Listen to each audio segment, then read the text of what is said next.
Partiu? Partiu! Lançou! Essa noite teve, o que você falou? Essa madrugada teve o acoplamento, né, da tripulação que foi lançar. Aliás, essa semana aí foi agitada, né, porque teve o lançamento da Crew 6, né, na Crew Dragon. Aí no primeiro dia que foi lançado deu scrub, deu um problema lá na ignição. Aí 2 dias depois lançou, e essa madrugada teve acoplamento e teve um pequeno probleminha também, né. Legal pra caramba. A coisa mais legal assim que pira a nossa cabeça é o seguinte, para o pessoal entender, né? Todo o acoplamento de cápsula com a estação espacial é totalmente automático. Ninguém põe a mão em nada. Então a cápsula vem, ela tem todo um esquema lá para se acoplar. E quando ela foi acoplar, o pessoal vai lembrar do filme Perdido em Marte. Lembra quando esqueci o nome dele. Não é o... é o Matt Damon. Porque o Matt Damon é o vilão no Perdido em Marte. E ele é o cara do Interestelar também, né? Não, no Interestelar, na verdade. É o vilão. Ele é o vilão no Interestelar. Quando ele vai acoplar com a nave, dá um problema. Sim. Porque aquele gancho, a gente chama de hook, não fecha. E o problema que deu ontem na Crew Dragon foi esse. Que isso? Então, na hora que ela foi para acoplar, ela estava a 20 metros da estação, deu um problema nesse gancho, em um dos ganchos. E aí, olha como que é legal, cara. Os caras aqui da Terra escreveram um programa novo, um código novo de computador, desligaram o computador, religaram o computador, subiram o software novo, e aí quando eles subiram o software novo, tudo deu certo para acoplar. Cara, que e isso tudo eles fizeram em 1h30. Que isso, sério? Em 1h30 eles detectaram o problema, programaram de novo, rebutaram tudo, subiram o programa novo e deu certo, e acoplou, e os caras já estão na estação. E esse processo, enquanto a galera tá lá fora, que eles... Qual que deve ser a sensação, né? A chance de dar uma merda é muito grande, então, né? De morrer todo mundo. Então, os astronautas, a gente sabe, né? A gente sabe que os astronautas são treinados e tudo e tal. Mas você via lá a perninha dele lá, ó, tava balançando. Então ele tava meio... Eu acho assim, que medo, talvez não, né? Mas talvez ele tava, vamos dizer assim, meio ansioso, né? Pode ser, né? Porque aí o negócio é o seguinte, aí o pessoal, mas e se não der certo e tal? Tem todo um protocolo. Se ela não acoplasse, ela sairia dali e hoje ela tentaria de novo. Então eles teriam um dia para tentar resolver o problema. Caso não desse de jeito nenhum, ela volta para a Terra, entendeu? Volta normal, tudo automatizado. Volta, né? Tudo automatizado. Então, mas o legal é ver, né, como esse negócio de programação, ela resolve realmente quase qualquer coisa, né, cara? Os caras estavam lá no espaço, quieto.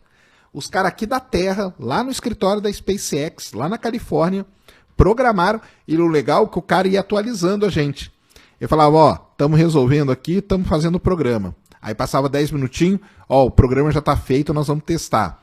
Passava mais 10 minutinhos, ó, estamos testando o programa, agora nós vamos rebutar. Passava mais 10 minutinhos, ó, vamos subir o novo programa agora. Ó, fizemos as últimas checagens e pronto, deu certo. Então, para quem acompanhou lá de madrugada com a gente, é legal porque você vê toda a sequência de trabalho dos caras, entendeu? Então isso que é tecnologia, né? Tecnologia é um negócio muito foda. É muito foda. E eu lembrei também, você falando do caso daquele russo que ficou, sei lá, 1 ano no espaço por causa da Guerra Fria. Foi isso mesmo? Teve o russo que ficou esquecido, né? Isso. O que aconteceu nesse caso? Então, porque ele foi para a estação... era na estação Mir, né? Nem era na ISS, não. Era na outra estação espacial que a gente teve. Quando ele estava lá no espaço, foi quando dissolveu a União Soviética. E aí, vamos dizer assim, ele basicamente ficou sem país, né? Porque ele era soviético, mas com certeza ele era de alguma república ali. Quando dissolveu, virou um grande problema, porque quem que vai lá? Quem que vai pagar? Como que vai ser e tal? Então, até resolver, ele ficou lá quieto na estação. Aí resolveu, buscaram ele, e o mais legal desse cara, sabe o que foi? Okay. Foi quando ele voltou. Porque ele voltou para a Terra, ele saiu andando da nave, Caraca. E sabe o que ele falou na hora que ele saiu? A primeira frase dele? Não. Estamos prontos para ir para Marte. Porque ele tinha passado muito tempo, que seria basicamente um tempo de uma viagem para Marte. E ele estava bem. Então, quando ele desceu da nave, ele falou, estamos prontos para ir para Marte. Cara, mas que azar, hein, que o cara deu. Lembra muito aquele filme Terminal, né? que o Tom Hanks fica preso porque enquanto ele tá viajando, tem uma guerra no país dele. Aí quando ele pousa em Nova York, ele não pode entrar em Nova York, ele não pode voltar, porque ele não tem mais país. Foi esse cara. Só que o cara ficou preso na estação espacial. Cara, eu viajo muito e eu passei, quando eu conheci o seu canal, comecei a pesquisar e eu vi um episódio seu com o Palhares. Com o Marcos Palhares. Grande Palhares. E eu vi aquele voo na estratosfera. Falei assim, gente, Legal. eu não posso ter dinheiro não que eu vou na parada dessa. Você tem coragem de fazer Eu não algo? tenho, não. E daquele cara, Jeff Bezos? Também não. Eu não tenho coragem de nada disso.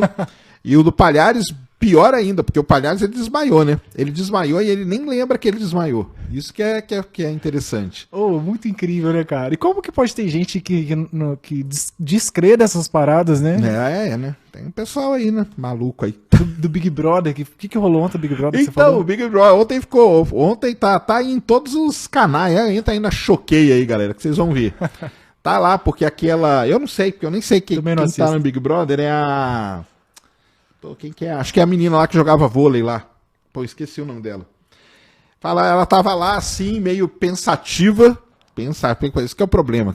Não fique com a cabeça vazia, pessoal. Cabeça vazia, você começa a Oficina de pensar. diabo. Você começa a pensar umas besteiras. E aí ela falou assim, cara, eu não briso nesse negócio da Terra, não. Como que ela pode ser redonda e a gente não cai? Quer dizer, ela não tem noção nenhuma de escala, né? Porque ela deve achar que a Terra é do tamanho de uma laranja e a gente vive em cima, né? Sim. Aí sim, né? Mas ela não tem ideia que a Terra é um negócio gigantesco, que a gente não é nada, né? Perto da dimensão da Terra e tudo. Mas aí eu acho que o cara que tava do lado dela falou, não, você tá doida, cara, não tem nada disso. Aí ela meio que...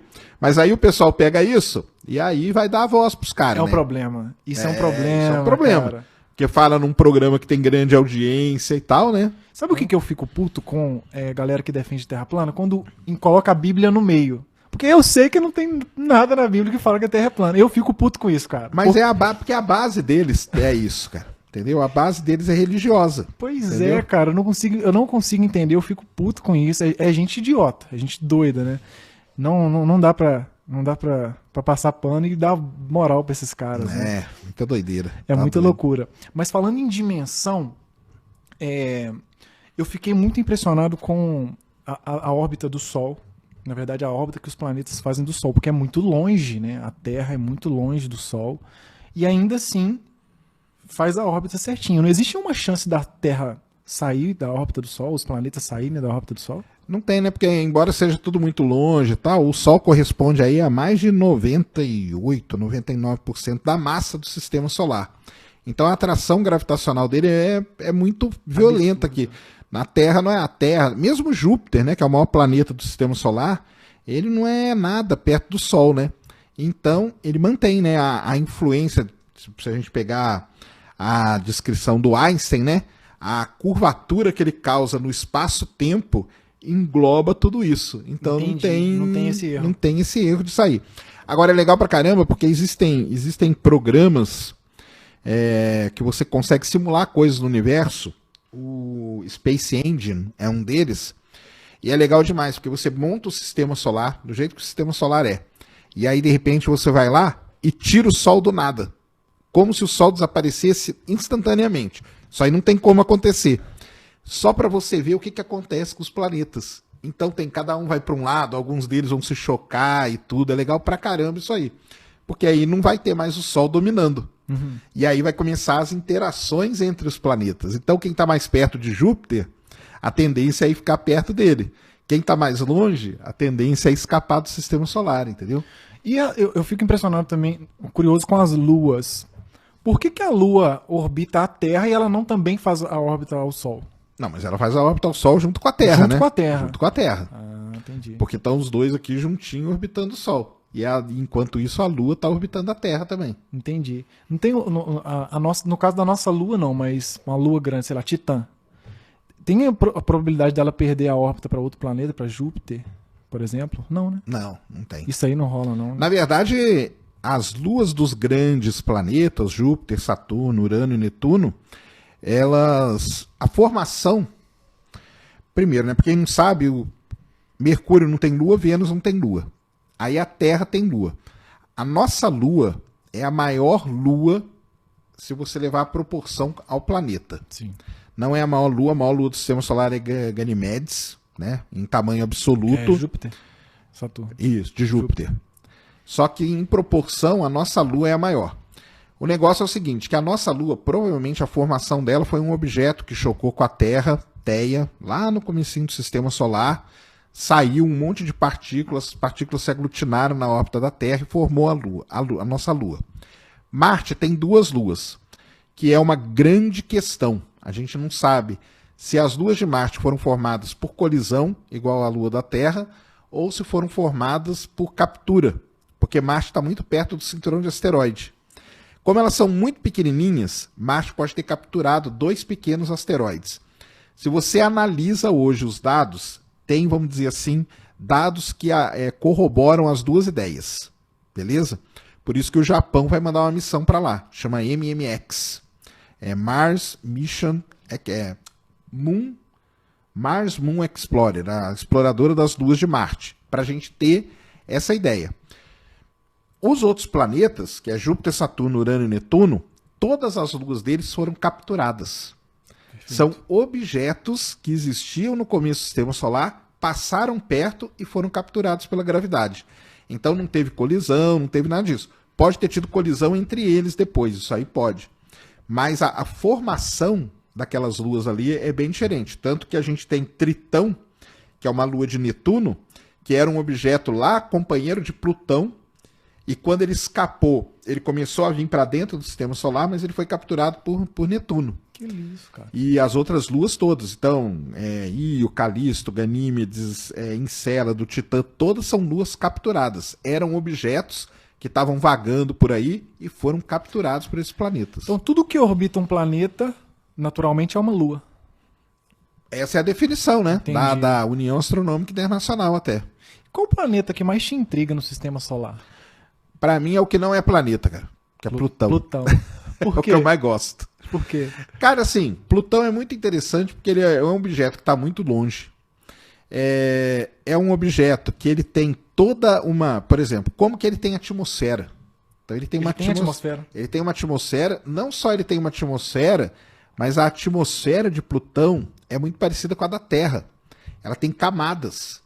Então, para quem não sabe, né, a atmosfera da Terra tem camada, né? Vocês estudam aí na escola. Troposfera, ionosfera, estratosfera. Plutão tem camada também na atmosfera. Que isso, cara? Que é um negócio impressionante. Como que é um objeto tão longe, tão pequeno, e ele é muito complexo. Ele tem toda uma geologia complexa. Ele tem criovulcão, ele tem montanha, ele tem planície. Ele tem um lugar lá, parece a Antártica, né? É uma planície antártica. Ele tem cratera, tem fratura, ele tem um monte de coisa. Então, e além disso, o interior dele deve ser algo meio derretido. Como que o negócio está tão longe, tem todas essas complexidades, entendeu? Que isso, cara, eu não Porque sabia. os outros, Júpiter, Saturno, Urano, Netuno, a gente entende muito bem como eles se formaram, por que eles são daquele jeito ali, a gente entende. Não é tão misterioso, são muito interessantes e tal. Marte é muito legal por conta de estar muito perto, ser o único de todos os planetas que a gente pode pousar um dia, nenhum outro a gente pode. Mercúrio não dá, Vênus é muito quente, os outros todos não dá para pousar, então só sobe. Isso até é uma pergunta que o pessoal faz, por que o pessoal quer tanto ir para Marte? Porque é o único de todos que dá pra gente pousar hoje. Só esse. Entendi. Talvez no futuro a gente consiga pousar em alguma lua, Europa, Encélado e tal. Talvez, mas elas são muito longe. Imagina você viajar 5, 6 anos. O pessoal já não quer viajar para ir para Marte, né? É verdade. Então Marte é muito legal por conta disso. Mas Plutão tem toda uma característica geológica, que é a minha área, né? Que é geologia, geofísica. Para quem estuda isso, é muito interessante. Como que ele se formou, da onde que ele veio e tudo mais. Então, eu acho um dos objetos mais intrigantes aí que a gente tem. E por que ele não foi mais considerado planeta? Então, né, isso aí aconteceu lá em 2006, né? Em 2005, o pessoal começou a descobrir muitos objetos grandes do tamanho de Plutão, alguns até maiores que Plutão, pertinho dele. E aí aquele negócio, né? Pô, a gente descobriu um monte de coisa aqui, que é muito parecida com Plutão. Ou tudo isso vai virar planeta, Entendi. ou nós vamos ter que mudar alguma coisa no sistema solar. Porque senão o sistema solar ia ter, sei lá, 20 mil, 30 mil planetas. Que isso? Que é a quantidade de objetos que tem ali no cinturão de Kuiper. E aí a União Astronômica Internacional criou aquela classificação, né, que para ser planeta tem que ser redondo, tem que orbitar o Sol e tem que ter a tal da órbita limpa. Ou seja, ele tem que ser o objeto dominante na sua órbita. E Plutão não é, porque Plutão compartilha a órbita com objetos que são até maiores que ele. E aí o pessoal criou isso para meio que tirar esse negócio de ter não sei quantos. Mas é uma discussão muito grande que tem.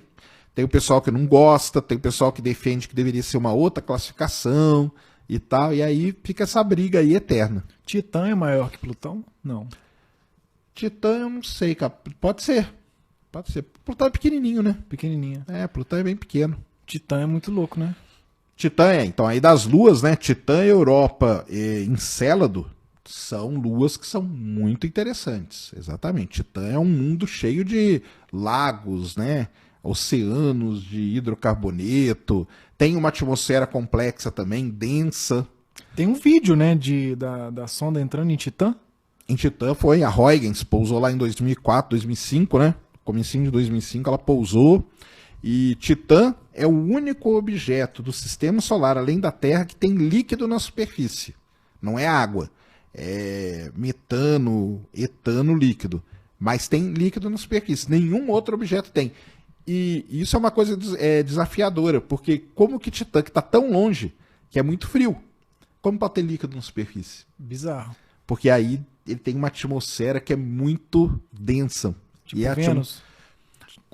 Né, menos densa que Vênus, mas é uma atmosfera que consegue guardar um calor a ponto de deixar um líquido existir na superfície. É absurdo, cara. Isso aí é um negócio sensacional. Sobre Marte, dá pra pousar em Marte, beleza, mas como que resolve o problema da atmosfera?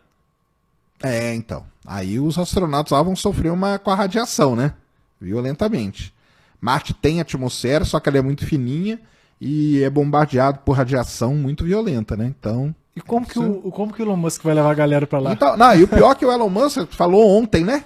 O Elon Musk falou ontem que o ser humano vai pousar em Marte em 2026. Já adiantou, né? Adiantou. E aí é o seguinte, pessoal. Ele falou. Aí o pessoal vê assim, é verdade o que ele falou? Eu falei, se ele falou é verdade, né? Agora, se vai ser realizado, são outros 500. Para ir para Marte, a gente só pode ir a cada 2 anos, por causa da órbita da Terra e de Marte. Então a gente teve uma janela em 2020, que foi quando foi o Perseverance. O ano passado a gente teve uma janela para Marte. Ninguém mandou nada. Isso é um desperdício.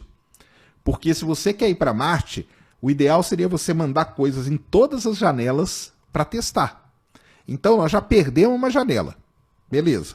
Vamos lá, hein? O Elon Musk falou que em 2026 o ser humano vai pisar em Marte. Foi isso que ele falou. A gente só vai ter mais uma janela, que é de 2024. Então, olha só. Ele tem que preparar a nave dele para ir para Marte. A nave dele tem que ir para Marte. Não vai tripulada a primeira, com certeza. Tem que ir e dar certo. Para ir na próxima janela, que é 2026, ele colocar algum astronauta ali e mandar para Marte. Tem que muita coisa dar certo. Tem que muita coisa dar certo, não pode dar problema nenhum em nada. Lembrando que nós já estamos em 2023 e já em março de 2023. O tempo, ele não para, né? Então ele vai continuar. Ele ainda nem testou a Starship. Então, assim, aí, tudo bem. Ele falou, ele pode falar, não tem problema nenhum. Só que a gente tem que entender que o Elon Musk ele tem muita parte de marqueteira dele. Sim. Então ele fala isso, de vez em quando ele solta umas coisas assim para atrair às vezes tá tudo meio quieto, entendeu? Aí ele vai lá e fala, aí pessoal, em 2026 o ser humano pousa em Marte, entendeu? Do nada. Aí atrai a galera, tal, não sei o quê. Só que você tem que analisar, para pousar em 2026, quer dizer que na próxima ele tem que mandar alguma coisa, tem que tudo dar certo. Lembrando que ele tem contrato com a NASA, e em 2024 ele vai ter que mandar uma para a NASA, ou seja, 2024 pode ser um ano bem agitado para ele. Tem que mandar alguma coisa para Marte e para a NASA. Para depois, em 2026, ele ir para Marte. Então, não é fácil. Ele que fala em bombardear Marte para criar atmosfera? Ele falava, né? Ele Parou, tinha essa parou ideia, com parou. isso. Ele não fala mais, não. Mas ele era famoso por isso. Ele tem até a camiseta dele, que é Nuke Mars, né? Que era jogar bomba atômica ali em Marte pra levantar aquela poeira e ajudar a começar a criar uma atmosfera. Isso Ia mesmo. atrasar pra caramba também o processo, né? Até dissipar tudo. É porque o Elon Musk, cara, ele tinha, até há pouco tempo atrás, a ideia dele nem era colonizar Marte, não. A ideia dele era pior, era terraformar Marte. Tanto que, se você entrasse em qualquer coisa da SpaceX, o logo da SpaceX era Marte, vermelhinho, depois ficando azulzinho, depois ficando com água de novo e tudo. Porque a ideia dele, a obsessão dele, era terraformar Marte. Era uma coisa muito absurda. É isso que ele quer, é um absurdo. Não dá, é milhões, milhares de anos, né? Dezenas de milhares de anos para você terraformar. E aí, nisso, é que ele fez. Então, ele usava a camiseta, Nuke Mars, que era a ideia de jogar isso aí. Depois era a ideia de colocar ímãs gigantes para criar um campo magnético, entendeu? Em órbita. E ele foi nessa ideia. Isso aí ele meio parou de falar. Faz tempo que ele não fala em terraformar. Agora ele fala em ir para Marte colonizar. Aí isso aí ele mantém ainda. É muito, muito louco, né? Mas o ser humano, será que a gente vê a evolução, né, das coisas, né? A adaptação. Será que é possível alguma adaptação do ser humano em uma situação de Marte hoje?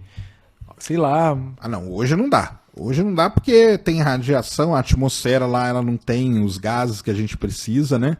A atmosfera de Marte é o quê? 90 e tantos por cento, 95% de óxido de carbono. Será que é mais fácil o ser humano ser modificado para suportar Marte ou Marte ser modificado para... É que o ser humano põe as roupas, né? Aí Já as era. roupas ali tá tranquilo, né?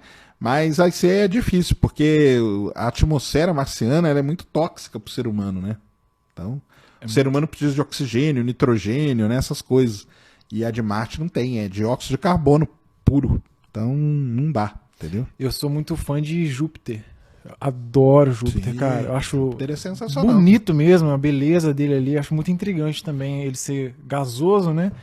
Eu gostava muito de Saturno, mas eu passei a gostar mais de Júpiter. Inclusive, eu assisto muito os especiais sobre os planetas, sobre a Cassini, a Juno também. Da Juno não fez ainda, né? Tem que fazer da Juno, hein? Qual Vamos fazer da Juno. De Júpiter? Foi especial Júpiter mesmo que você fez. Cara, de Júpiter, eu já assisti umas 5 vezes aquilo. É muito incrível. E o que eu acho mais incrível são as fotos, cara, que as sondas fazem. Isso me intriga muito, cara. É muito...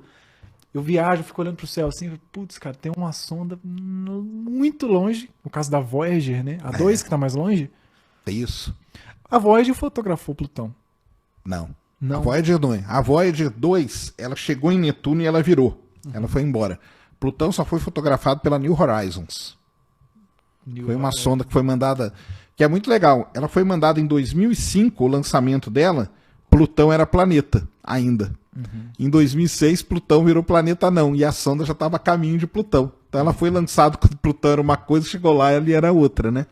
Muito legal. Eu acho essas missões muito, muito bacanas. Eu acho que a Voyager é a maior, né? Delas. É, a Voyager é a que fez aí o tour pelo Sistema Solar, né? Passou por todos os planetas e tal, foi legal pra caramba. Aliás, hoje é aniversário de uma foto muito famosa que a Voyager fez. Ela fotografou Europa, passando bem pertinho da grande mancha vermelha, e lá no topo das nuvens de Júpiter, ela fotografou a sombra de Io, que é outro satélite. Essa foto foi feita dia 3 de março de 79. Que isso. Hoje está fazendo 44 anos de uma das fotos mais famosas já feitas do Sistema Solar pela Voyager, no caso, a Voyager 1. Porque em Júpiter, a Voyager 1 e a 2 foram. As duas foram. As duas foram, Júpiter e Saturno. Aí a Voyager 1 chegou em Saturno, ela virou. Quando ela virou, ela fez a foto do pálido ponto azul.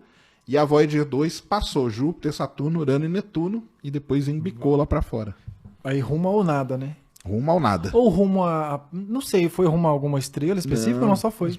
Só foi, só vai. E tem ainda comunicação. Tem, Como claro. que é essa comunicação do Comunicação via rádio, ela tem lá a antenona dela, manda, demora o sinal pra chegar, demora um dia e meio, sei lá, uma coisa assim, e tem. E ainda tem registro? Foto não, né? Não, quando a Voyager 1 chegou em Saturno, como ela ia dali, ela ia arrumar para fora do Sistema Solar, o pessoal já falou, então vamos desligar todos os instrumentos dela. Aí, antes de desligar a câmera, foi quando o Carl Sagan chegou para os caras, foi uma briga gigantesca. O Carl Sagan chegou para os caras e falou assim, ó, antes de desligar, vamos virar a câmera dela para fazer a foto de todos os planetas do Sistema Solar vistos lá de Saturno pela Voyager. O pessoal não queria, porque como a câmera ia apontar para perto do Sol, tinha o problema de queimar o sensor. Mas aí o Carl Sagan falou, mas nós vamos desligar a câmera, ela não vai me servir para nada. Então se queimar o sensor, não tem problema. Foi uma briga isso aí dentro da NASA, tal, não sei o que, até que ele conseguiu. E quando ela passou para Saturno, ela virou. Então tem a foto, chama Retrato de Família do Sistema Solar, tem Mercúrio, Vênus, Terra, Marte, Júpiter, tem todos os planetas. E o da Terra ficou famoso por ser o Pálido Ponto Azul, que é o texto depois que ele fez e tal, não sei o quê. Então, depois disso, foram desligando todos os instrumentos dela. Deixaram só um instrumento que ele conta as partículas. Por quê? Porque quando a Voyager, hoje a Voyager está num, vamos dizer assim, num ponto de transição do Sistema Solar. Para sair. É porque não é para sair, né? É porque esse negócio de sair do Sistema Solar, elas nunca vão sair.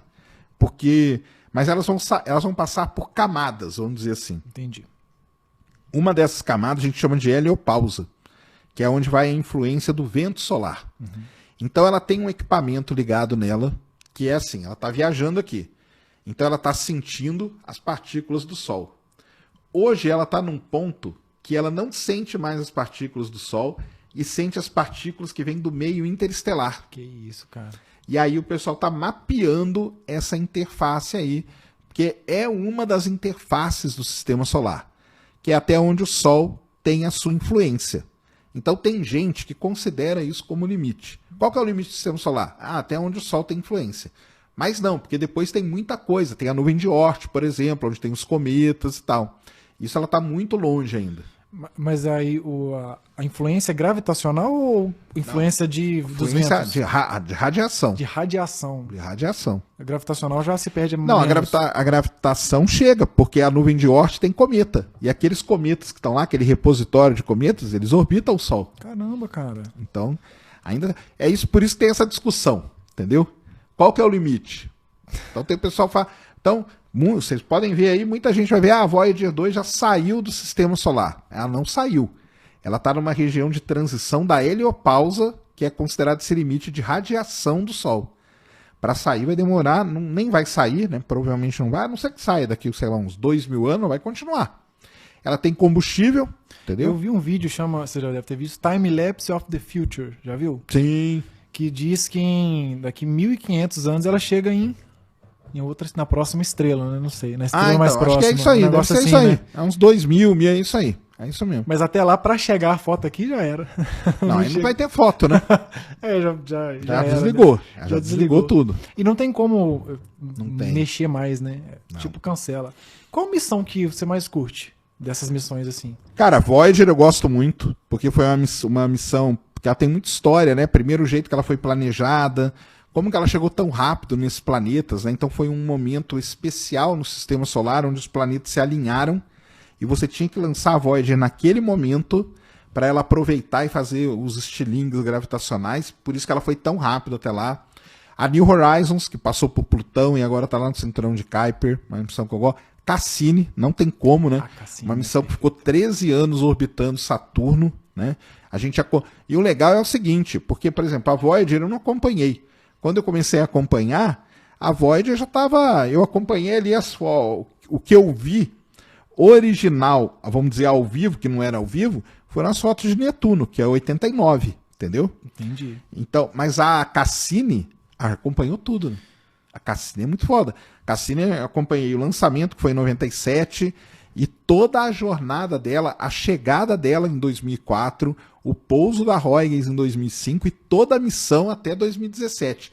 Então, assim, essas missões que a gente acompanha tudo, acabam sendo mais legais, né, pra gente, porque a gente acompanhou tudo. Então, por exemplo, o Opportunity, que é o roverzinho lá em Marte que desligou, né, há alguns anos atrás, 2, 3 anos atrás, 2018, aliás. É legal também, porque a gente acompanhou tudo, o lançamento, a chegada, toda a missão até desligar. A Rosetta, que é aquela missão que ficou no cometa.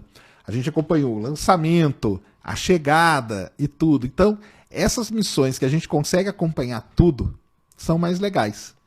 Mas a Voyager 1, Voyager 2, Pioneer, as missões antigas de Marte, Viking, todas elas são sensacionais. Eu acho a Cassini fascinante. A Cassini Eu não é sei demais. o sentimento que você tem, mas quando eu vejo as fotos de Saturno, nossa, cara, dá uma sensação de grandeza assim do universo. Saturno é porque lindo. ela fez muita imagem, né? Ela fez muita imagem, as imagens são muito bonitas, né? Elas foram feitas, as imagens, elas tinham esse intuito, né?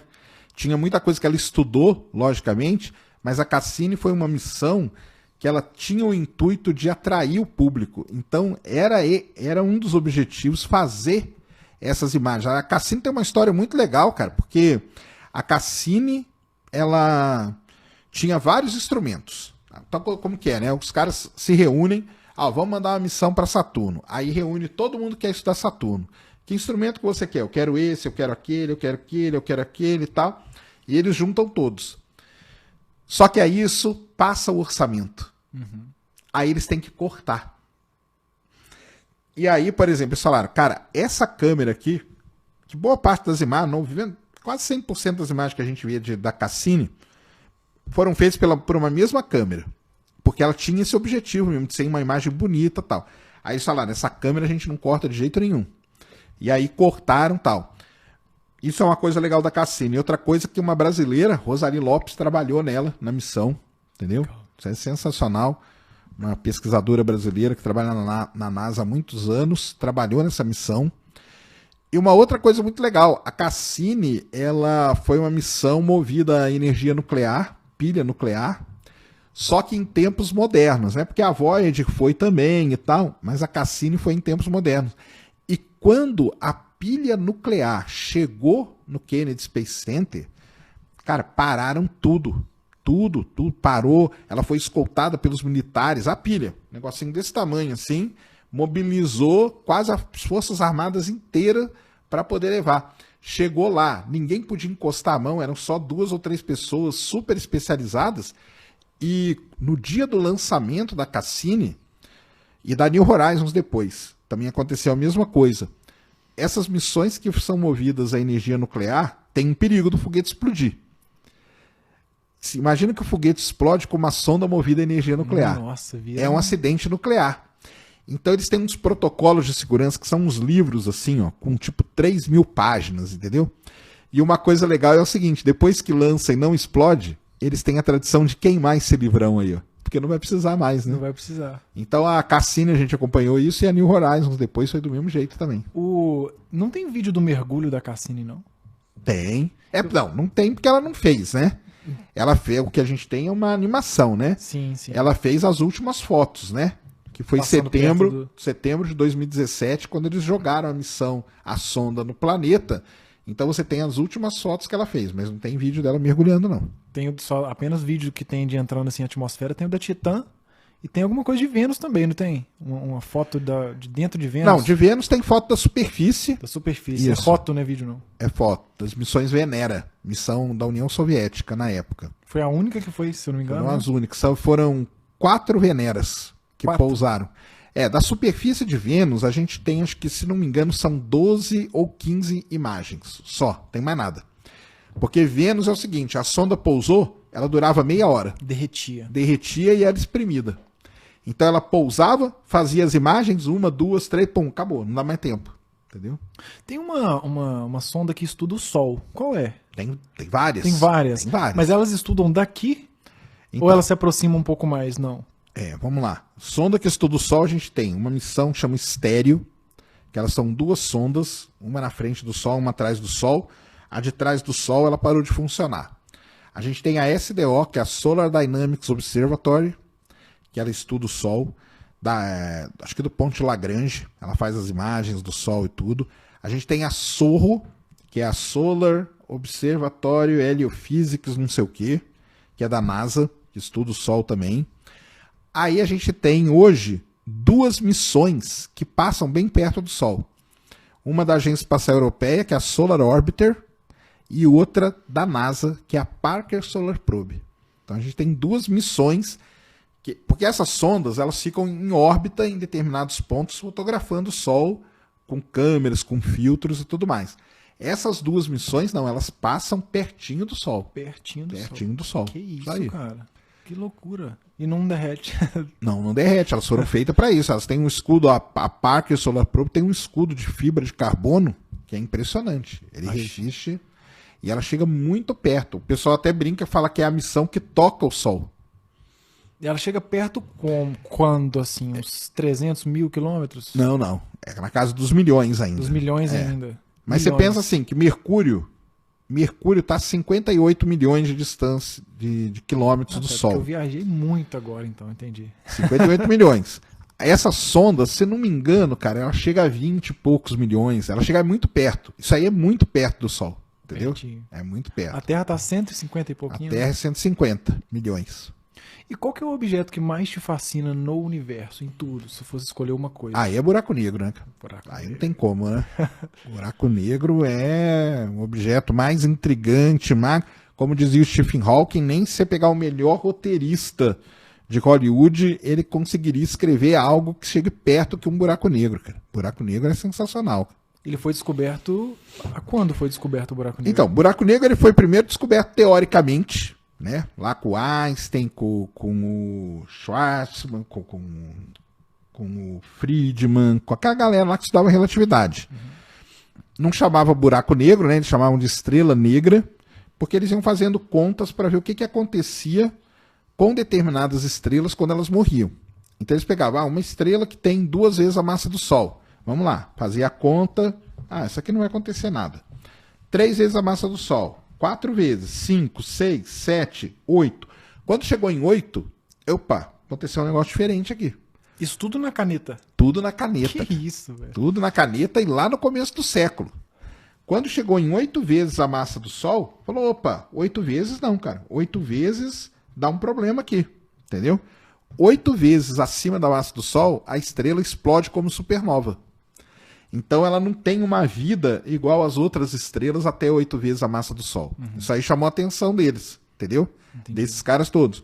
Aí eles continuaram fazendo conta. Falaram, mas quando explode a supernova, não acaba a estrela toda, sobra um caroço dela. Tá bom, então vamos pegar esse caroço aqui. Se ele tem 1 vez a massa do Sol, 2, 3. Quando chegou em 3, falou, 3 aconteceu um negócio muito esquisito. Quando esse carocinho que resta, ele é 3 vezes mais massivo que o Sol, ele não suporta o próprio peso e vira um buraco negro. E até 3 vezes vira uma estrela de nêutrons. E aí, o Schwarzschild, que é o cara que calculou o raio de Schwarzschild, que a gente chama hoje de horizonte de eventos, foi calculado por ele quando ele falou o seguinte, cada objeto tem uma distância que você chegou, a partir daquela distância, você não sai mais. E é aí que virou o tal famoso horizonte de eventos e tal. Então, toda essa galera calculou tudo isso. Não existia esse termo buraco negro. Não tinha nem ideia que ia chamar isso. O Einstein chegou a chamar de estrela negra, porque era uma estrela que ela ia ter uma força gravitacional tão forte que ela não ia emitir radiação. Então ia ser um objeto negro no universo, uma estrela que morreu negra. Aí, o tempo passou, ali na década, depois da Segunda Guerra, a Segunda Guerra Mundial foi muito importante para a astronomia por conta dos radiotelescópios. Durante a Segunda Guerra, o pessoal descobriu isso aí, e depois os astrônomos começaram a aplicar os radiotelescópios para observar o universo. E quando eles apontaram para um objeto, eles viram ali uma forte emissão em ondas de rádio, que eles chamaram de quasar. Quasar. Que é um quasar. Eles não sabiam o que era ainda. Por isso que eles deram esse nome, que quasar é Quasi-Stellar Radio Source. Entendeu? É uma fonte de rádio quase estelar. E aí eles viram aquilo ali. Só que como eles tinham a radiação emitida, você consegue fazer as contas. E aí eles fizeram a conta, e na hora que eles foram calcular a massa daquele objeto para emitir aquela quantidade de radiação, deu uma massa absurda. Deu uma massa de centenas de milhares de vezes a massa do Sol. Que isso, cara. Aí os caras falaram, como pode existir um objeto desse? Isso não tá certo, isso aqui não existe. Refizeram, não. É um objeto supermassivo que eles chamaram. E aí eles voltaram lá na conta daquela galera, pegaram as equações da relatividade e tal, e aí foi assim que descobriram os buracos negros supermassivos. Na verdade, foi um quasar que foi o primeiro objeto a ser descoberto. Caramba.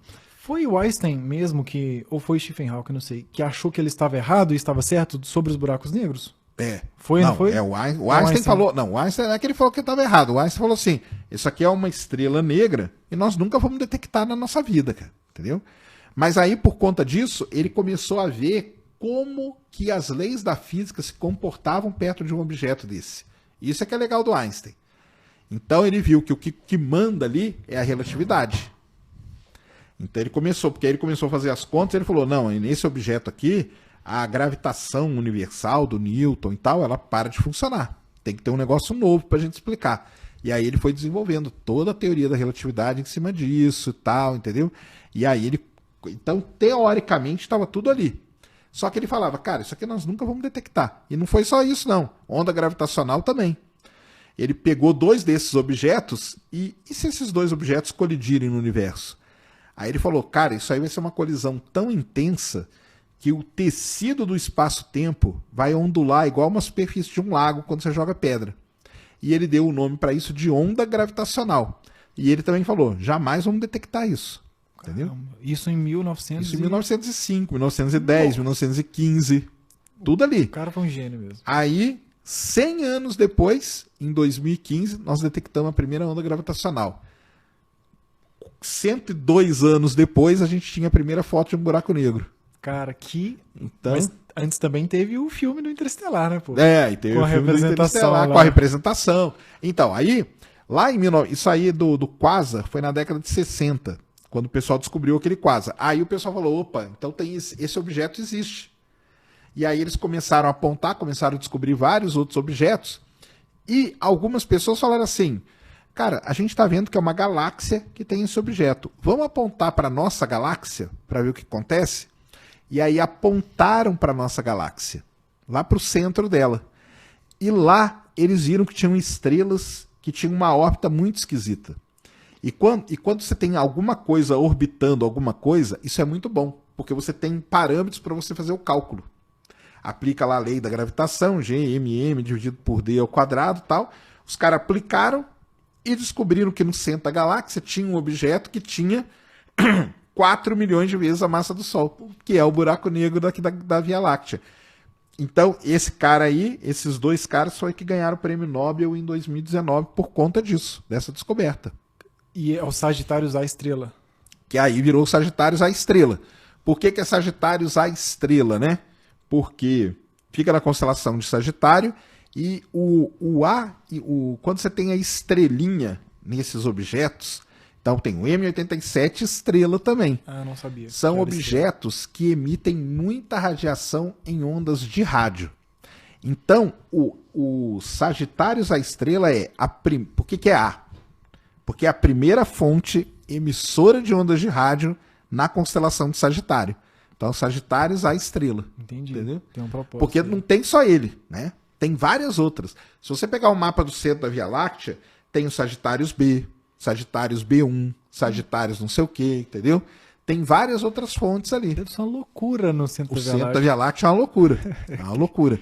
E aí tem o Sagitários A estrela ganhando esse nome. Então, quando você tem uma fonte emissora de ondas de rádio muito intensa, você dá um nomezinho de estrela para ela. Tá? A convenção. Estrela. A estrelinha ali. E dá pra calcular até onde a gravidade dos buracos negros alcançam?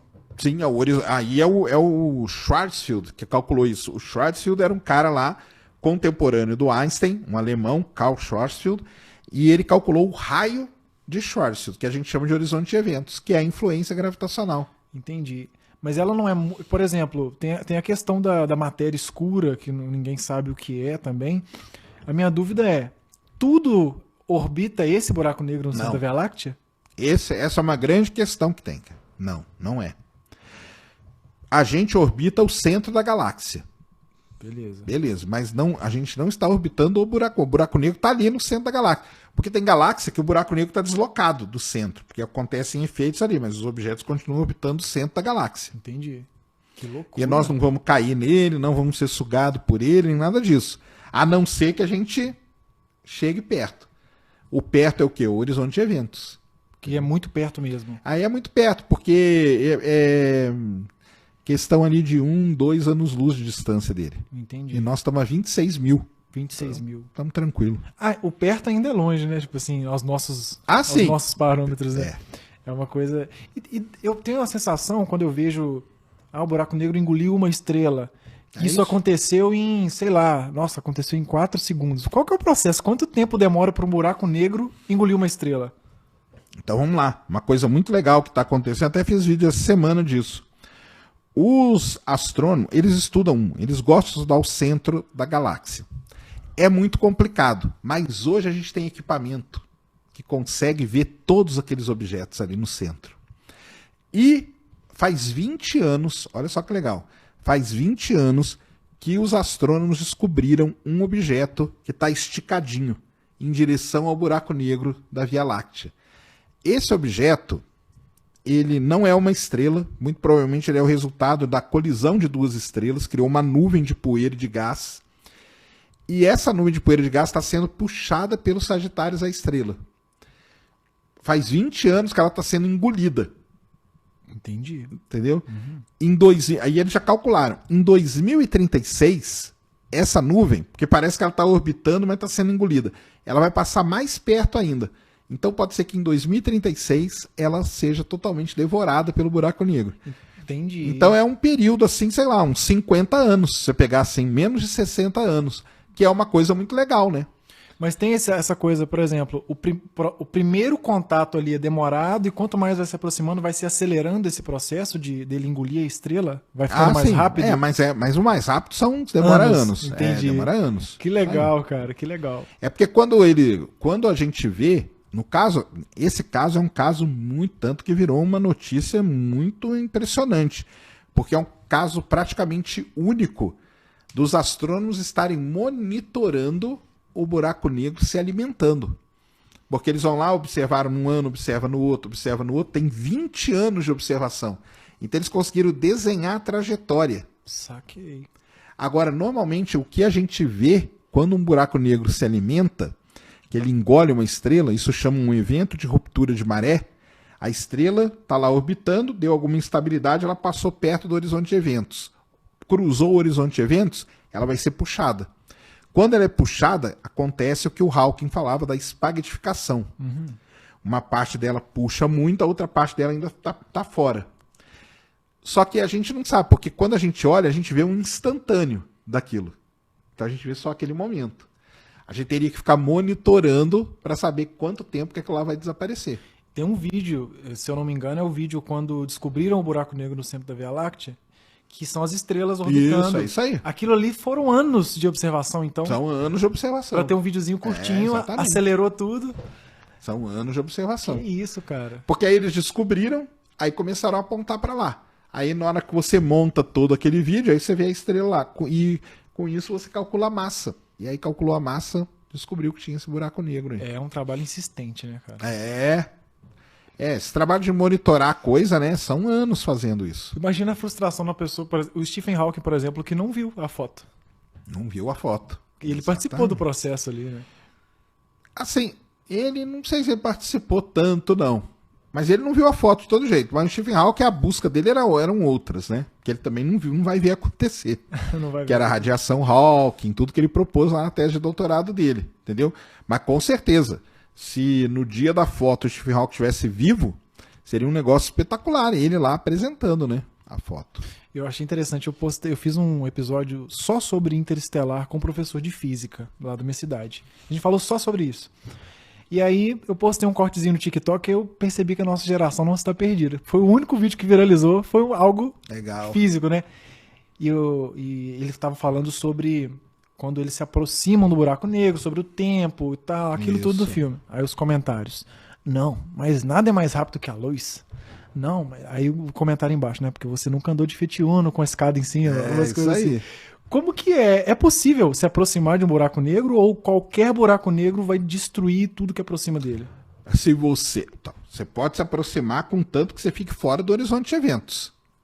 Cruzou o horizonte de eventos, não tem volta. Mas dá pra... Tá, não tem volta. Mas dá pra passar sem ser desintegrado? Sem ser espaguetificado, que fala? Dependendo do Se você tamanho. ficar fora do horizonte de eventos, tá tranquilo. Entendi. Tanto que lá no Interestelar é isso, aqueles planetas orbitam o buraco negro fora do horizonte de eventos. Entendi. Mas eles estão muito perto, por isso que o tempo ali passa diferente, porque eles estão numa situação relativística. Entendi. Então, o horizonte. O alcance gravitacional desses buracos negros é muito menor do que um de uma estrela no comum, por exemplo? É menor. É lógico, porque o buraco negro ele é muito pequeno, cara. Ah, que doideira. O buraco negro, o que é um buraco negro, né? É uma grande concentração de massa. Vamos lá, o pessoal entender. Existe um negócio que a gente calcula que chama densidade. Densidade, a fórmula para você calcular a densidade é massa dividido pelo volume. Isso é a fórmula. Um buraco negro é uma grande quantidade de massa, então o numerador é um número muito grande, concentrada num espaço muito pequeno, num volume muito pequeno. Então o denominador, na matemática, no cálculo, a gente fala que ele tende a zero. Ele não é zero, mas ele tende a zero. Então quando você pega um valor muito grande e divide por outro que tende a zero, o D da densidade aqui, que a gente está calculando, ele tende ao infinito. Putz. Então, o buraco negro ele é um objeto muito compacto, com densidade muito que tende ao infinito, num volume muito pequeno.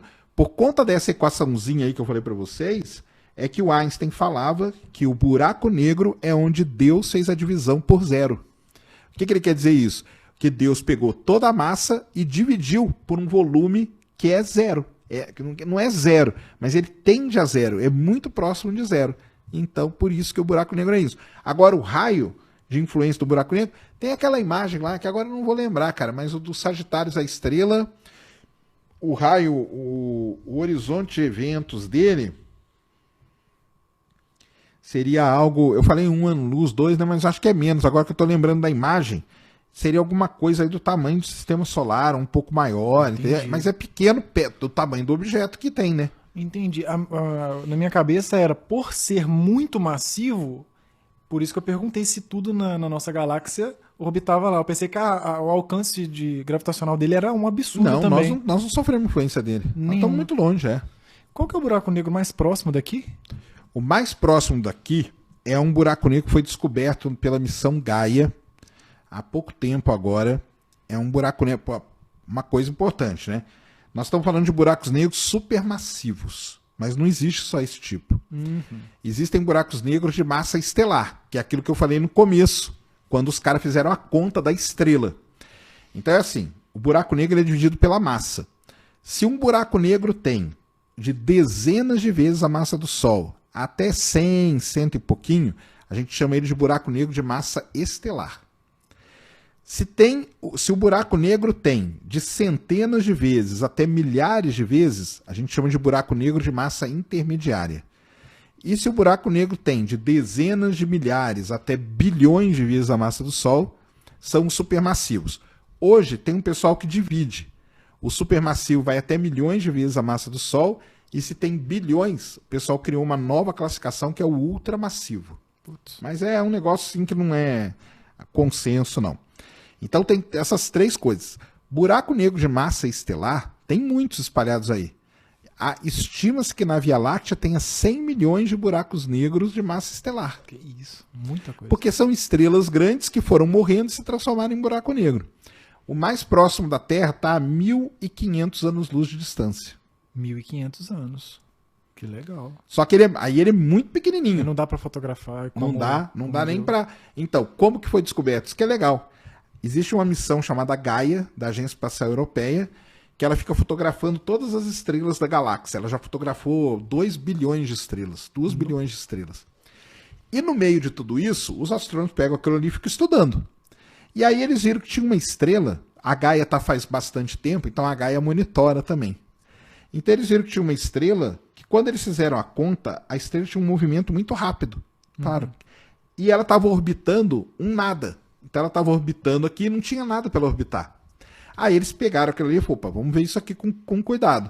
Fizeram a conta e descobriram que aquela estrela orbita um buraco negro com 1.500 vezes a massa do Sol. 1.500 vezes. Não, 1.500 vezes não. De 80, não, como que é? 70 e poucas vezes a massa do Sol a 1.500 anos-luz de distância. Entendi. Muito legal. Esse é o mais próximo de nós, mas ele é muito pequenininho e tal. O da Via Láctea está a 26 mil anos-luz de distância. E o da M87? O da M87 é 50 milhões de anos-luz. Ah, olha só. Quando lançou as imagens do James Webb, que eu acompanhei com você, deixa eu só ver um... Tá, peraí... Ah, tá. É que mandaram a mensagem aqui. E quando lançou as fotos do James Webb, aquela... Como é que chama? A primeira que mostrou várias galáxias. A primeira é o aglomerado. O aglomerado de galáxias. Isso. Eu vejo alguns pontos de brilho. É possível ter uma estrela fora de uma galáxia? Entre uma galáxia e outra uma estrela? Porque tem... Então, aquelas estrelas que a gente vê são estrelas da nossa galáxia. Da nossa galáxia. Elas estão muito perto. Tá. Entendi. Por isso que elas criam aquele padrão lá de difração que a gente fala. Então, e aí eles tiram isso aí. Eles tiram essas estrelas. Eles não querem isso. Entendi. Aí, então não é possível ter uma estrela fora de uma Cara, galáxia. assim, possível, acho que até é, viu? Tem umas estrelas perdidas, porque tem estrela que escapa da galáxia, né? E ela fica no meio intergaláctico, que a gente chama. Só que a gente não detectou ainda. Aí não rola também, né? E o James Webb, gostaria de falar dele também. Foi um grande... James Webb aí, né? James Webb teve uma história toda conturbada também. Meu papel de parede do computador é os penhascos cósmicos. Penhascos cósmicos. É bonito, da Carina, né? Isso, nebulosa da Carina. Lindo demais, cara. Como que foi o James Webb, assim, que você acompanhou, né, o processo? Cara, o James Webb eu acompanho ele desde quando ele dava errado. E tem muito tempo, então, que rola isso? Tem muito tempo, cara. O James Webb, cara, ele foi proposto pela primeira vez em 1989. Uhum. Ele ia ser muito maior e tal, não sei o quê. Aí cortaram, não sei o quê, foram ajustando. Aí ele foi proposto mesmo oficialmente em 91. Foram 25 anos, cara, o James Webb. 25 anos pra rolar. Desde os estudos preliminares, fazer desenho e tal, não sei o quê, até que começaram a produzir o James Webb, né? Só que qual que é o problema do James Webb? Ele é muito estado da arte de muita tecnologia. Então o espelho primário dele é diferente, o secundário, o terciário, que ele tem 3 espelhos, o escudo de calor, os equipamentos e tudo mais. Então é tudo muito novo, o pessoal não sabia. E aí começou a dar muito problema. Então o espelho deu problema, o escudo de calor deu um monte de problema, equipamentos deram problema, e tudo isso ia atrasando o James Webb. Então ele era para ser lançado em... Quando era para ter sido lançado no ano 2000, não foi. 2003 não foi. 2005 não foi. E aí foi atrasando. Chegou uma hora que pararam, depois voltaram, depois ameaçaram dele nunca ser lançado. Ah, não vamos terminar, porque ia ficando caro também. Então ia dando problema e ia ficando caro. A NASA não conseguia resolver e tal. Até que chegou um momento crítico ali, que é onde deu muito problema mesmo. Foi 2014, né? Por ali. 2014. Quando ligaram ele na tomada errada, queimou vários motores do James Webb. Abriram o escudo de calor rasgou em vários pontos. Caraca. E aí o pessoal falou, cara, e quando fizeram o teste de vibração, soltou vários parafusos que até hoje ninguém sabe para que era. Que isso? Aí a NASA falou assim, cara, tem alguma coisa errada com isso. Aí a NASA contratou uma empresa para fazer uma auditoria, uma empresa externa, que não era da NASA, para fazer uma auditoria ali e ver o que estava acontecendo. E aí os caras viram tudo, criaram, nossa, vocês têm que se preocupar com isso, com aquilo e tal. E aí a NASA embalou. Mas mesmo assim, só nessa história recente, ele era para ter sido lançado em 2018, né? Aí não foi. Depois era para ter sido lançado em 2020, não foi. Até que foi lançado em 2021. Eu acho incrível a qualidade das imagens. Se manteve ou foi atualizando com o tempo, né? Não, então, os instrumentos, isso que é legal do James Webb, são muito antigos, cara. É mesmo? Porque eles estavam prontos já. Então, o que a gente vê é uma tecnologia... É uma tecnologia antiga. de uns 10 anos atrás. Que isso, Sérgio. Que loucura, cara. Então imagina com a tecnologia que vai ficar melhor. O que ele não poderia ver. Mas os equipamentos dele também são, mas mesmo assim são de ponta. Mesmo sendo de 10 anos atrás. Tem também os boatos, né? Não, porque aquilo ali não são imagens reais. A galera fala isso, que não, isso não é uma foto, nada. Porque são em ondas, né? como que funciona uma imagem do James Webb? As cores que a gente vê, aquela das coisa cores linda. que o pessoal reclama, né? Isso. Mas aí, cara, o que eu falo é o seguinte, você aí que faz foto no Instagram e põe filtro, sua imagem é real ou não? Me responda. Porque se eu for considerar que a imagem do James Webb não é real, a sua que você posta no Instagram também não é. Também não é. Porque você processou ela, né? Mas não, cara, são imagens reais. O negócio é o seguinte, os telescópios, eles fazem imagens monocromáticas. Então, como funciona o James Webb? O James Webb ele tem a câmera dele lá, da NIRCam, que é a câmera do infravermelho próximo. Embaixo da câmera tem uma roda, que a gente chama roda de filtro. Ela tem lá uns 30 e tantos filtros. Quando o cara vai fazer a foto da Carina, por exemplo, o cara que bolou fazer a foto da Carina, foi um astrônomo e tal, ele escreveu lá como que tinha que ser feita aquela foto. Ele falou assim, ó, você vai fazer tantas horas com esse filtro, filtro 1, tantas horas com o 2, tantas horas com o 3, com o 4, com o 5, com o 10, com o 20, com o 30 e tal. Chegaram várias imagens monocromáticas. Cada imagem ali era feita por um filtro. O que a gente faz? A gente pega essas imagens, cada uma feita por um filtro, leva num software de edição de imagem, que pode ser o Photoshop, não tem problema, entendeu? E lá você junta todas as imagens, faz um negócio, uma operação que a gente chama de blend. Você mistura todos esses filtros. E na hora de você misturar, você dá cor para aqueles filtros. Então você fala, o filtro 1 vai ser azul, o filtro 2 vai ser vermelho, o filtro 3 vai ser verde, o filtro 4 vai ser tal. Aí existem paletas de cores para se ajustar aqueles filtros. E aí você vai montando. E aí vem a cor. Então a cor, pessoal, a cor de uma imagem astronômica, ela depende do que o astrônomo quer mostrar. Entendi. E aí ele põe uma cor para destacar aquilo lá. Então se ele quer mostrar formação de estrela, bem, formação de estrela acontece em lugar que tem muito gás hidrogênio. O gás hidrogênio, a gente sabe que ele é avermelhado. Então você pega uma imagem que tem um vermelho destacado, quer dizer que o astrônomo quis mostrar uma formação de estrela. Entendi. Ah, eu quero mostrar populações mais velhas de estrela. Aí a gente sabe que a luz dela vai ser um negócio mais amarelado. Aí o cara vai lá e força e meio que diminui os outros. Entendeu? Você vai regulando isso. E aí, quando você vê esse tipo de imagem, você fala, ah, legal, porque aqui ele está querendo mostrar isso. Só que as imagens, sim, são verdadeiras, os dados são verdadeiros. Uma coisa interessante, esses dados não são manipulados, porque tudo isso que eu falei, eles estão fazendo com o próprio dado que existe na imagem. Eles não estão criando nem apagando nada. Eles só estão realçando uma coisa ou outra. Entendi. E aí, quando faz esse realce aí mostra, vê mais formação de estrela, vê mais gás, vê mais... Então, a cor de qualquer imagem astronômica é assim.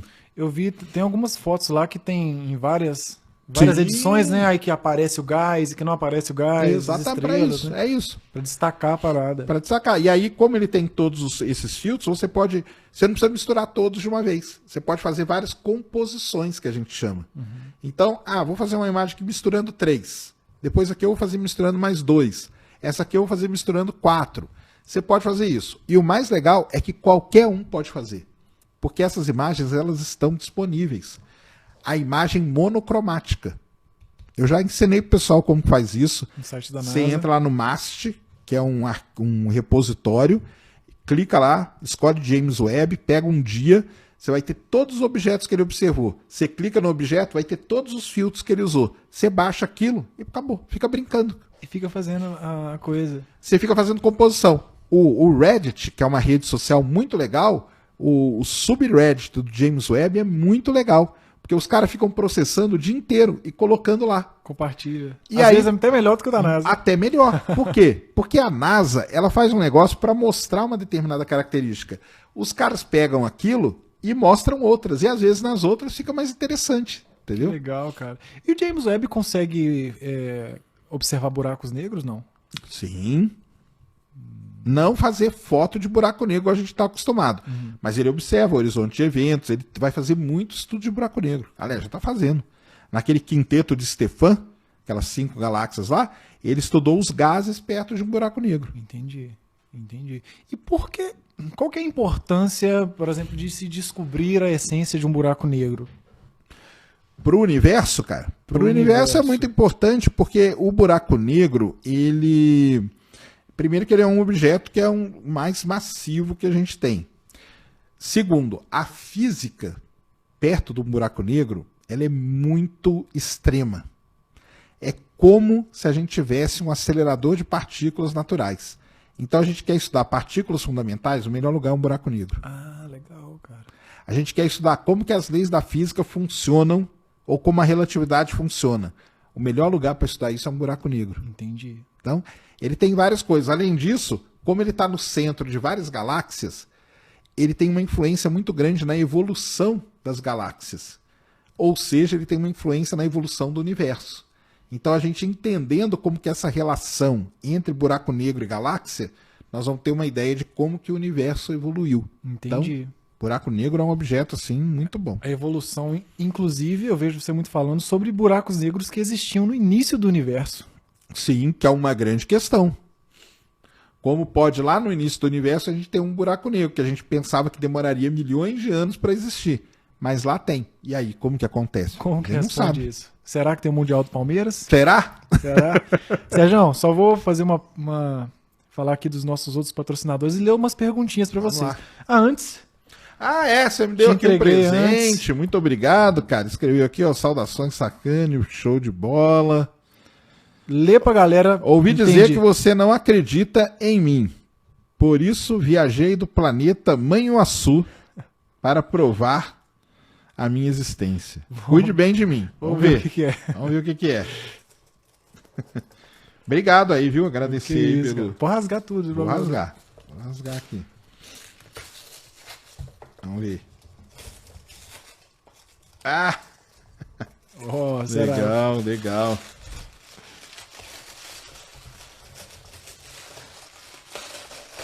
É o Oli, né?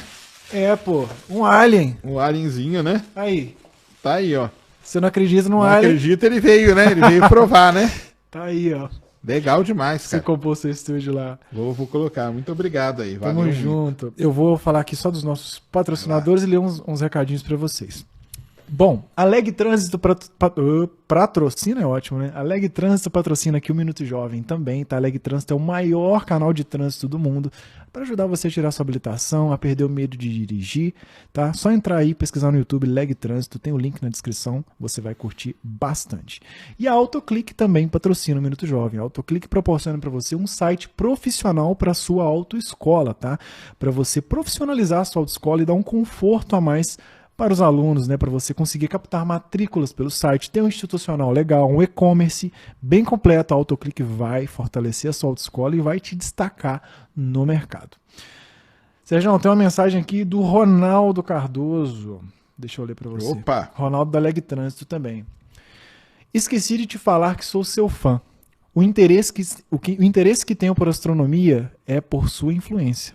Aprendi a diferenciar astronomia de astrologia. Achava que era a mesma coisa. Legal. Seu conhecimento e humildade são duas virtudes que me encantam, que encantam qualquer pessoa. Parabéns, continue sendo a pessoa fantástica que você é. Valeu aí. Leg Trânsito, você falou que é o quê? O maior canal de trânsito que tem, Do né? mundo. Pô, levar ele lá maneiro. no Ciência Sem Fim. Aí, ó. Vamos aí. Vem. É lá de Manhuaçu? Lá de Manhuaçu, eu venho com ele. Eu Legal. sou produtor deles lá, trabalho junto com eles. Aí. Deixa eu abrir aqui mais perguntinhas da galera. Ó, eu vi uma aqui no chat, ó. Ah, você tá no chat aí? Vi uma aqui legal, ó. Perguntaram aqui qual foi as maiores contribuições, né? Quais foram as contribuições do Stephen Hawking para a ciência? O Everson Hoffman perguntou. Cara, o Stephen Hawking, ele foi primeiro que ele foi um pensador, né? Muito, muito importante, né? A história de vida dele é muito legal por conta da doença que ele teve, né? E aquilo lá limitou ele em muita coisa. O Stephen Hawking era campeão de remo, tá? Pra quem não sabe. Antes da doença. Campeão de remo. Ele era É campeão verdade, de eu remo. vi o filme, não. Então aquilo lá foi muito sofrido pra ele, porque ele não era um cara que, tipo, era sedentário nem nada. Ele era um cara que tinha toda uma atividade. E aquilo meio que fez ele trabalhar a mente dele, né? Então ele foi um cara, assim, que muito importante. Todo o desenvolvimento, todo o estudo sobre buracos negros, a gente deve ao Stephen Hawking, entendeu? Porque, na verdade, o Stephen Hawking, você vê, a tese de doutorado dele é ali do final da década de 70. Buraco negro antes não existia, Entendeu? Não tinha esse negócio de buraco negro, não tinha nada disso. O Stephen Hawking foi um cara que, primeiro, popularizou o buraco negro com os livros dele. Entendeu? Então, os livros dele, Uma Breve História do Tempo... Eu coloquei ali sua homenagem. Pô. Então, Uma Breve História do Tempo é considerado o livro vendido, o mais vendido, menos lido do mundo. Por quê? Porque ele popularizou o tema. Então, muita gente comprou o livro. Vou falar para vocês, é um livro difícil. Não é fácil de ler, não, A Breve História do Tempo. A Breve História do Tempo. Até o capítulo 3 ali você vai tranquilo. Depois fica muito difícil, mas não importa. Ele popularizou isso. Depois ele lançou um livro que chamava Universo na Casca de Nós, né? Que também ajudou a popularizar. Que também é um livro... Todos os livros dele são difíceis. Mas... pelo jeito dele e tal, ele ajudou muito a popularizar. Então, ele tem muita contribuição na área de pesquisa sobre buracos negros. Um cara, presta atenção, que era amigo dele, era o Kip Thorne. Quem que é o Kip Thorne? É o cara do Interestelar e é o cara que depois, em 2020, ganhou o Prêmio Nobel de Física por conta das ondas gravitacionais. Ele que descobriu. Ele que foi o cara, o mentor por trás dos observatórios, o LIGO e o Virgo. E ele ganhou o Prêmio Nobel por conta disso. Então, o Hawking foi um cara sensacional. E no final da vida dele, ele foi um cara que investiu muito na busca por vida em outro planeta, porque ele foi um dos criadores do que a gente chama de Breakthrough Initiatives, que foi o Stephen Hawking, o Yuri Milner e o Mark Zuckerberg. Entendi. E aí ele criou, por exemplo, uma coisa que o Stephen Hawking fez, ele criou um prêmio para os, vamos dizer assim, injustiçados do Prêmio Nobel. Quem não ganhou o Prêmio Nobel, ganha o prêmio. Aí fazia lá e dava o prêmio para esse pessoal. Então, cara, o Stephen Hawking é um cara sensacional.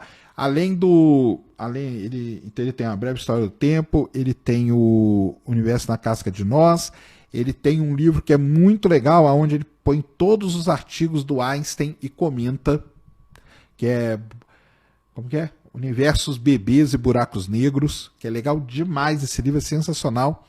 Se não me engano, foi ele que escreveu ou ajudou a editar o Sobre Ombros de Gigantes, que é legal demais, que essa é uma frase muito famosa, né? Que é, se eu vi mais longe é porque eu estava em cima de ombro de gigantes, né? Legal. Uma frase que foi feita. Por que isso? Porque na ciência o pessoal acha que o Einstein chegou com a relatividade e acabou o Newton. Não acabou. Ele usou tudo que o Newton fez para dar um passo a mais. E assim vai indo. O Hawking usou tudo que o Einstein fez para ir atrás das coisas. E para terminar do Hawking, ele é o cara da teoria da unificação, a teoria de tudo, que foi uma obsessão na vida dele ir atrás disso, que é unificar a relatividade com a quântica, e ele foi o único cara até hoje, que aí é a tese de doutorado dele, que propôs que buracos negros evaporam. Ou seja, um dia eles podem sumir. Então, é um cara sensacional.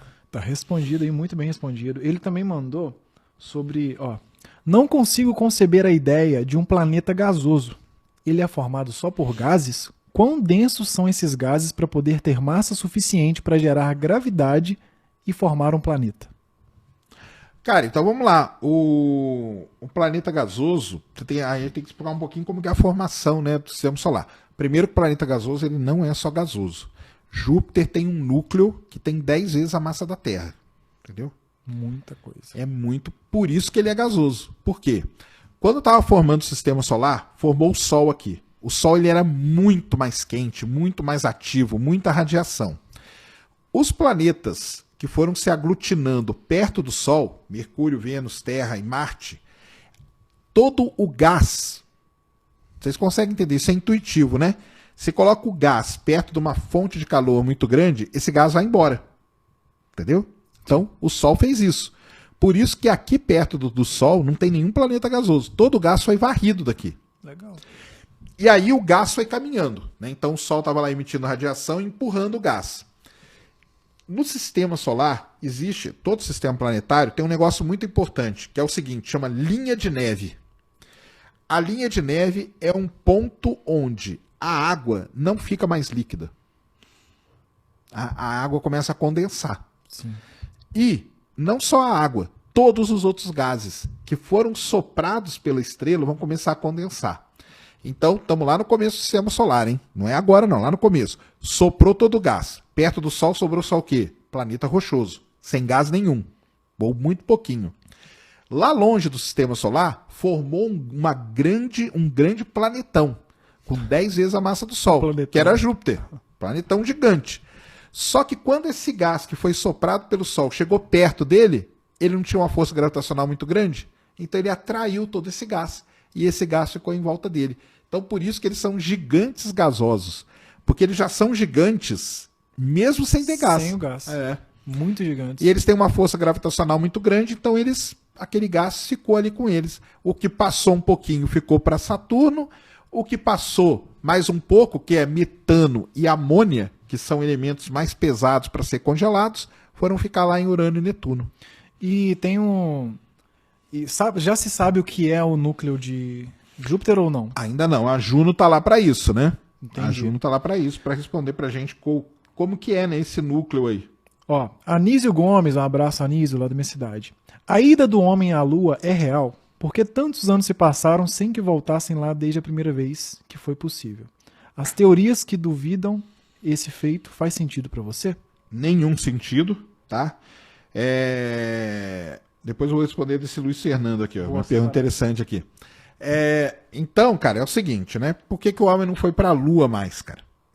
Aí tem que entender um pouco, cara, da parte geopolítica. Primeiro, por que o homem foi para a Lua naquela época ali? Porque naquela época o mundo vivia uma guerra fria entre Estados Unidos e União Soviética. Cada país queria demonstrar o maior poderio e não tem poderio maior do que você falar que você pisou na Lua. Verdade. Por conta disso, para ganhar a Guerra Fria, foi muita grana jogada na NASA. Muita grana. Absurdamente. Praticamente grana infinita. Beleza? Desenvolveram, pousaram na Lua. Quando a Apollo 11 pousou, a Apollo 11 foi uma das maiores audiências da televisão. A Apollo 12 já ninguém assistiu. A Apollo 13 ninguém estava nem aí para ela mais. Por quê? Porque o lance era pousar. Pousar, ganhou, acabou. Entendeu? Não precisa de novo. Mas os Estados Unidos continuou. E aí, a 13, por exemplo, só foi ficar famosa por causa do acidente. Quando eles estavam voltando, aí teve uma mobilização. 14, 15, ninguém mais via, ninguém mais nem queria saber.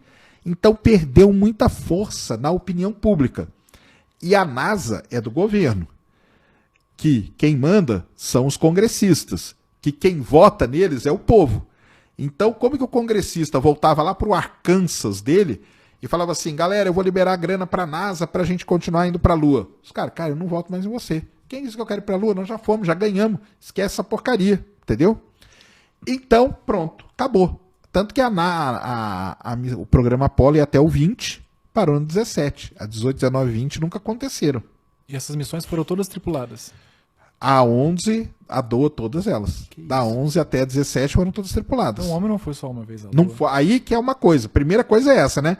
O homem não foi só uma vez, né? Tiveram 12 pessoas que pisaram na Lua, 12 astronautas. E aí, quando acabou o programa Apollo, para onde que nós vamos agora? Aí teve toda uma discussão. O Werner Von Braun, que é o pai do programa Apollo, queria ir para Marte. Olha que legal, ele queria ir para Marte. Mas as Forças Armadas e todo um outro setor ali dos Estados Unidos queria investir numa estação espacial. Acabou que a estação espacial ganhou, tal, ficou. Aí, a Lua, cara, ela não tinha nada de interessante. Então, para que voltar lá? Só para pisar? Hoje já não justifica, por conta da grana que você tem que colocar. Então, imagina, você chega lá no Congresso americano e fala assim, cara, eu quero ir para a Lua. Aí os congressistas, beleza, quer fazer o que lá? Não, nós só vamos pisar lá e voltar. Não, isso aí nós já fizemos, cara. Isso aí nós não vamos fazer de novo. Não vai. E precisa de muita grana. Então eles não tinham grana para ir. Beleza até aí? Muito bem. O tempo foi avançando. De repente, uma sonda indiana, que tinha um sensor da NASA nela, descobriu o quê? Água na Lua. Aí mudou. Aí, pera lá. A Lua, então, não é só mais um lugarzinho que a gente vai lá para tirar uma selfie pro Instagram, não. A Lua tem água. Pô, cara, se tem água, água é H2O. Se eu quebrar o H2O, o H vira combustível de foguete. O O eu posso pôr numa mochila para o cara ficar respirando. Ou seja, eu consigo fazer a Lua, e a Lua é pequena, não tem atmosfera. Lançar um foguete da Lua é muito fácil. Muito fácil. Se lá tem H2O e eu consigo quebrar isso, então, caramba, começa a ter um interesse. Beleza? Então, opa, quer dizer que a Lua tal. De repente, uma sonda chinesa descobre hélio 3 na Lua. Hélio 3 é o sonho de consumo de todo mundo que mexe com energia, por conta da fusão nuclear. O hélio 3 é que estabiliza todo esse processo. Entendeu? Não tem na Terra, é impossível ter na Terra. Por conta do hélio 3 é radiação ultravioleta e mais o material que está no solo da Lua. Não tem na Terra, mas na Lua tem de monte. Opa! Agora começa a ficar interessante o negócio da Lua. Agora tem como... Lembra o carinha que foi lá no Congresso, lá em 85, defender ir para a Lua? Agora, quando ele volta no ano 2000, ele fala, pô, cara, eu queria ir para a Lua. O que você quer fazer lá? Ó, a Lua tem água, H2O, a gente pode construir um foguete na Lua e da Lua mandar para outro lugar. Aí, pô, interessante, mas tem uma coisa a mais. A Lua tem um elemento que pode ajudar a gente aqui na Terra, com energia por fusão nuclear. E fusão nuclear o pessoal já vem estudando há um tempo. Aí o pessoal, aí sim, aí vale a pena investir. Por isso que depois de... Precisou, então o que eu quero que vocês entendam é o seguinte, cara. Precisou ter uma nova descoberta na Lua que despertasse o interesse pra gente lá de novo. Porque isso só para ir, não vão. Já foi. Já tirou a foto que precisava. Já acabou. Colocou a bandeira já. Já colocou a bandeira. Não precisaria ir de novo, tá? Mas descobriram coisas muito interessantes e isso aí que despertou toda essa vontade nova. E agora tem a missão Artemis, né? É a Artemis, isso aí. Vou ler aqui do Luiz Fernando, que você falou. Luiz Fernando Pego. Isso, Luiz Fernando Pego, que fez um negócio interessante aqui. Ó. Quer que eu leio? Vai lá. O que o Sérgio tem a falar sobre esses rumores recentes que foi achado bio e tecnoassinatura na galáxia de TRAPPIST-1 pelo James Webb? Tem alguma possibilidade disso acontecer? Então vamos lá, Luiz Fernando. Primeiro vamos corrigir, não é galáxia, tá, cara? TRAPPIST-1 é uma estrela que tem 7 exoplanetas ao redor dela. 3 deles estão na zona habitável e são rochosos. Isso é muito bom porque é muito parecido com o sistema solar. Vênus, Terra e Marte. Vênus está no limite da zona habitável, a Terra está no meio e Marte está na outra ponta da zona habitável. São 3 rochosos. Isso aqui, nada disso é verdade, cara. Tá? Primeiro, o James Webb não tem como detectar tecnoassinatura. O dia que você ouvir ou ler que o James Webb detectou vida inteligente, não detectou. Por quê? Tecnoassinatura é emissões em ondas de rádio. O James Webb não trabalha nesse comprimento de onda. O James Webb só trabalha no infravermelho. Então, não tem como o James Webb detectar tecnoassinatura. Bioassinatura, tem como ele detectar. Pode ter detectado, porque isso aqui que ele está falando, eu sei o que é, porque apareceu aí um cara... Sempre é um cara, né? Tem um cara que viu eu vi uma apresentação interna na NASA, um negócio que vai surpreender o mundo e tal. Bioassinatura, pode ser que ele tenha detectado sim. Não é tão absurdo isso. Por quê? O James Webb está estudando o sistema TRAPPIST-1. Aliás, é um sistema que a gente mais quer estudar por conta das características que eu falei. Será que ele detectou bioassinatura? Seria fantástico. Mas agora o que a gente precisa? Na ciência, cara, você não faz ciência assim. Eu estava ali e ouvi o fulano falar aquilo. Não é assim. Então o pessoal vai ter que vir com os dados e mostrar que tem bioassinatura. Se tiver, show de bola. Agora, tecnoassinatura jamais, tá? Porque é onda de rádio e o James Webb não detecta. Respondidaço. O Caio Chimendes mandou aqui uma pergunta massa. O que foi o período das trevas no início do universo? Legal. Então, o início do universo, como a gente conhece ele deve ter começado ali com o Big Bang, né? Aquela expansão. E teve um período que ele cresceu muito rápido, que a gente chama de período de inflação. Depois, ele parou um pouco de crescer, depois desse período da inflação. E ele apagou. Então esse é o período das trevas. Ele apagou. As coisas apagaram, porque não tinha mais reação, tinha acabado a inflação, tinha acabado aquela energia toda. Ele apagou. De repente, começou a ter instabilidades ali, e um átomo começou a se juntar com o outro e tal, que é o período da reionização, que é onde o James Webb estuda. Então, o que a gente chama de período das trevas é um período ali que deve ir de 100 milhões de anos até uns 200 milhões de anos depois do Big Bang, que é esse período que depois que passou a inflação, as coisas deram uma acalmada no universo, mas se acalmaram demais, entendeu? Explicado. Isso aqui é interessante, ó. Eu apoio o Elon Musk fazer um robô do Sérgio com a sua inteligência e explicação para ficar para sempre. Oh, valeu, vamos falar com o Musk lá. Aí o Caio, boa tarde, Sérgio. Não mandou pergunta. Manda aí, Caio. Mas é isso. Tem algo mais interessante aqui que você viu? Não, salve pra Ned aí, ó. A Ned! Tem um presente aqui pra você, viu, Ned? Ô, Ned, ele vai levar um presentinho pra você, tá? Isso aí, a Ned falou certinho aí, ó. Antes não tinha motivo e agora tem. Aí, ó, Caio Souza. O Caio é da minha cidade também. Abraço, Caio. Boa tarde, Sérgio. Na sua opinião, o que você acha que é o X7? X7 é aquilo que eu falei. É aquela nuvem que descobriram agora. Não é que descobriram agora, né? Estão monitorando ela faz um tempo. O X7 é isso aí. O que ela é, né? Porque o pessoal fala que é um objeto misterioso, porque não tem o centro da Via Láctea é muito complicado de estudar. Eu acho que o X7 é o que o pessoal falou lá que é, cara. Que é 2 estrelas bateram e ao bater criou essa nuvem de poeira e gás, tá? Tem vídeo lá no canal, fiz essa semana aí. Vai lá. Perfeito. Sérgio, obrigado, cara. Valeu.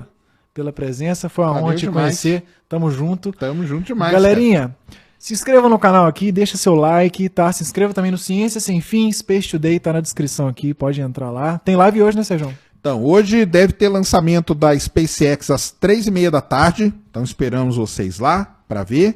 E depois hoje é mais cedo, Ciência Sem Fim. Hoje, 6 horas da tarde, Tiba e Perônio. Os caras muito legais da divulgação científica que estão na televisão, no SBT, né? Faz muitos anos. Vamos trocar uma ideia com eles lá. Então se inscreva aí no Ciência Sem Fim. No Twitter, no Instagram e também no YouTube. Eu e a Ned estaremos lá hoje, 6 horas da tarde, conversando com o Tibi Peroni, que vai ser muito legal. É isso aí. Ô Ned, brigadão, tá? Tamo junto, tá no chat aí. É isso aí, pessoal. Até o próximo episódio. Vejo vocês. E esse foi o último episódio da saga Minuto Jovem São Paulo. Valeu. Valeu!